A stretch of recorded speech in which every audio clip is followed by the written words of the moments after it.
Siding অ্যাসোসিয়েশনের যারা আছেন তাদের কাছে ভোটের কাগজ আছে, আর হকারদেরও যা ইত্যাদি এখানকার সেই নিয়ে মুহুর্মুহু সারাদিন ধরে যাদবপুর স্টেশনে মিছিল ইত্যাদি এইসব হয়েছে টয়েছে, অনেকগুলো প্রশ্ন আছে পদ্ধতিটা নিয়ে।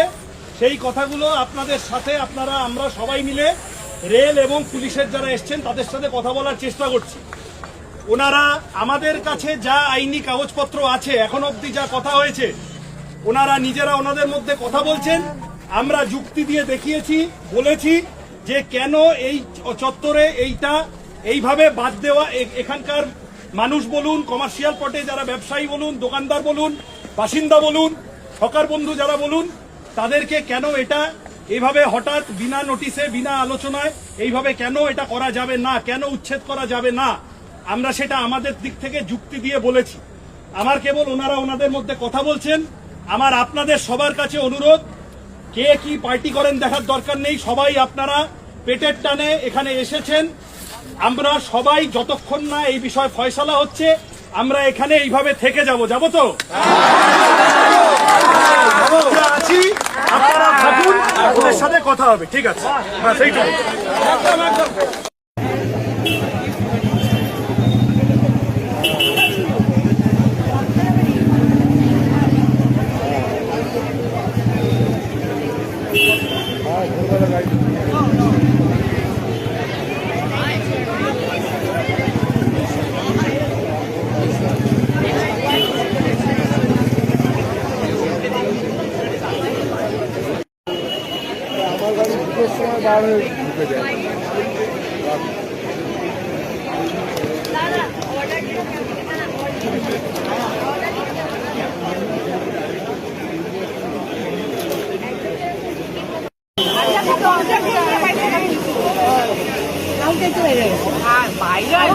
পুরোপুরি লেখিত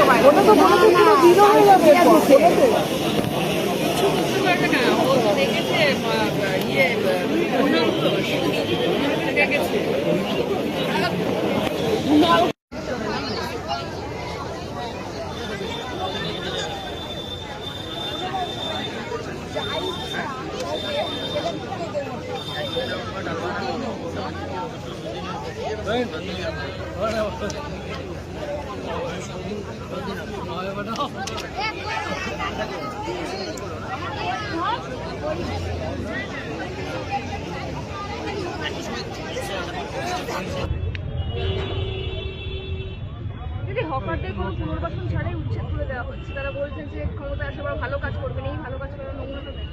তার মানে সরকার গরিব মানুষের দায়িত্ব নিতে চাইছেন না, অথচ গরিব মানুষের ভোটে জিতেই সরকার তৈরি করেছেন। অনেক ক্ষেত্রে তারা বলছেন বৈধ হকার অবৈধ হকারের এই যে বৈধ হকারের ডেফিনেশন কি আর অবৈধ হকারের ডেফিনেশন কি প্রকাশ্যে সরকারি স্ট্যাম্প সমেত ডেট দিয়ে মেমো নাম্বার দিয়ে বের করতে বলুন।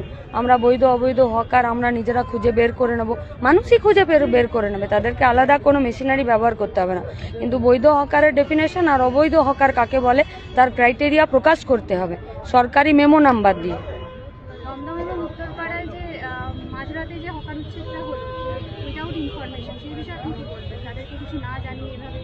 সরকার সরকারি জমিতে অবৈধ লোকদেরকে তুলে দিচ্ছে। কোন লোকদেরকে তুলে দিচ্ছে? যে লোকরা সেখানের জমিটাতে বসে কিছু সৎপথে উপার্জনের চেষ্টা করছেন। তাহলে সরকার সৎপথে উপার্জন করার অন্য একটা বসার জায়গা করে দিক, তাহলেই তো সমস্যা মিটে গেল।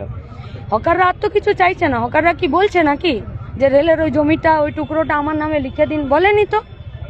হকাররা কি একবারও বলেছে এই জমিটার মালিক আমি, এই দোকানটার মালিক আমি?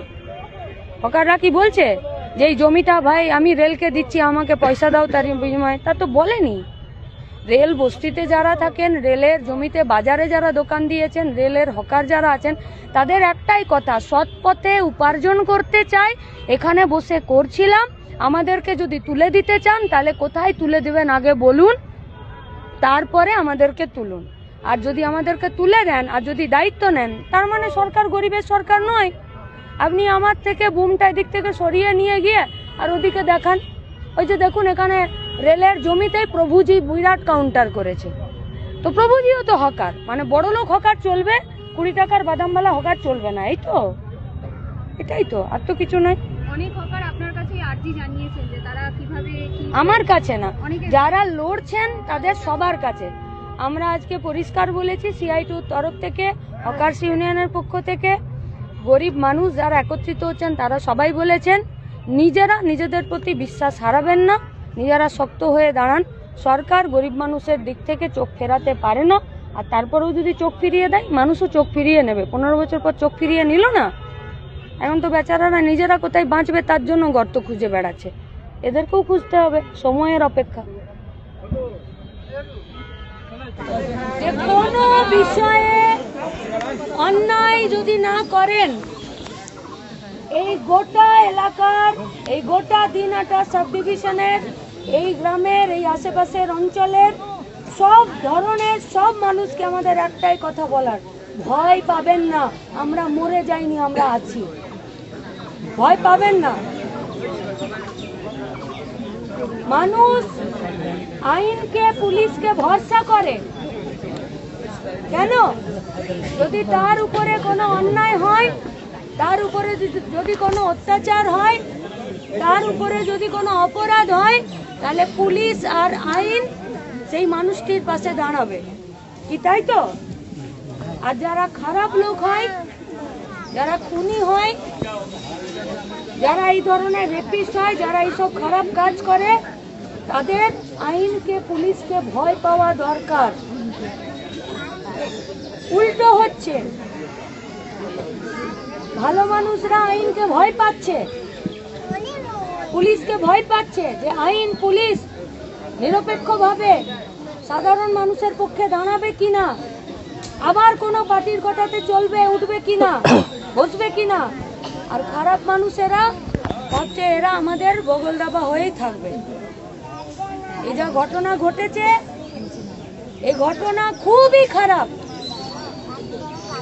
এই ঘটনাতে শুধু ওই একটা মা বাবার বুক খালি হয়ে যায়নি, এই ঘটনাগুলো যখনই ঘটে, যখনই সোশ্যাল মিডিয়াতে, খবরের কাগজে, টিভির পর্দায় দেখে, তখন আরো একবার গোটা রাজ্যের মানুষ আরো একবার ভয় পায়, মায়েরা ভয় পেয়ে যায়, বাবারা ভয় পেয়ে যায়, বাচ্চাগুলোর স্বাভাবিক খেলাধুলা, জীবনযাপন, স্কুল, আত্মীয়ের বাড়ি যাওয়া আসা, সেই স্বাভাবিকতা নষ্ট হয়ে যায়। আর যখন শাস্তি হয় না, শাস্তি হতে যখন দেরি হয়, তখন মানুষ ভাবে ও এগুলো জট জ্বালার মতোই বোধহয় সব নর্মাল।